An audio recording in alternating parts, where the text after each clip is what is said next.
Hello, I'm Utsav Parekh, and this is the Firstpost Defence Summit Future Forward. I have with me right now Mr. Jitendra Jadhav. So he is the director of the Aeronautical Development Agency in Bangalore. So we have a couple of questions for Mr. Jadhav over here. So, sir, before this, we discussed how you worked with the Tejas project in India, the light combat aircraft. So if you could just give us a couple of insights into the development. So Tejas program has been taken up by government by forming a special purpose vehicle like Aeronautical Development Agency, where that time when it has been taken up in 1993, almost 20 years there was no development of aircraft in the country.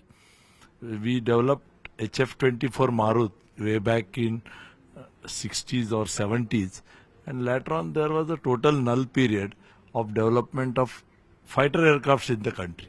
So when we took over government has asked us to develop the fighter aircraft, we have a lot of challenges of these 22 decades of gap of the talents as well as the infrastructure as well as the facilities and knowledge base.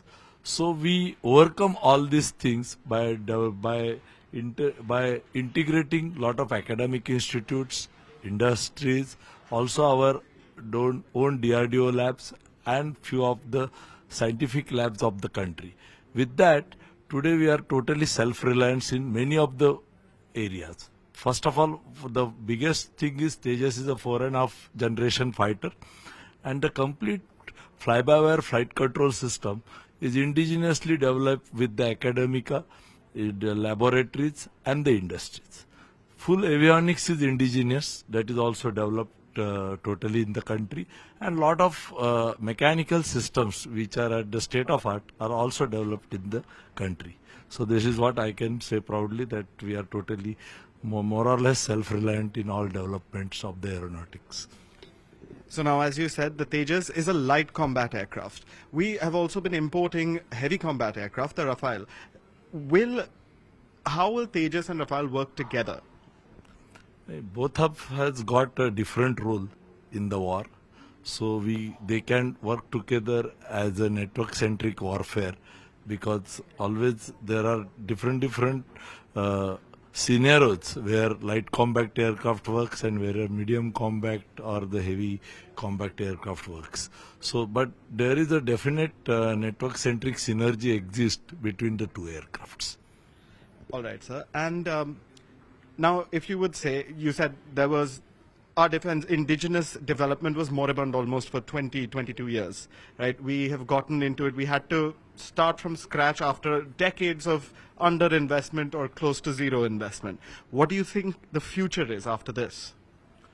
Future, we have a LCA Air Force Mark-2, which is of definitely closer to the medium weight fighter, which will take higher endurance and high weapon carriage capacity, as well as the higher, I can say, higher in capability for the warfare.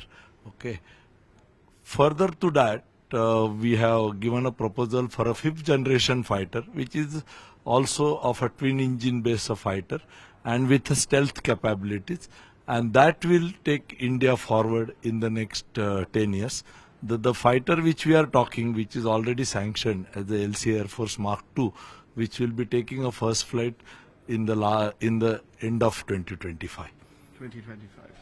And all this development about bringing India to the world stage, will this just be for India's benefit, or are there plans for exports?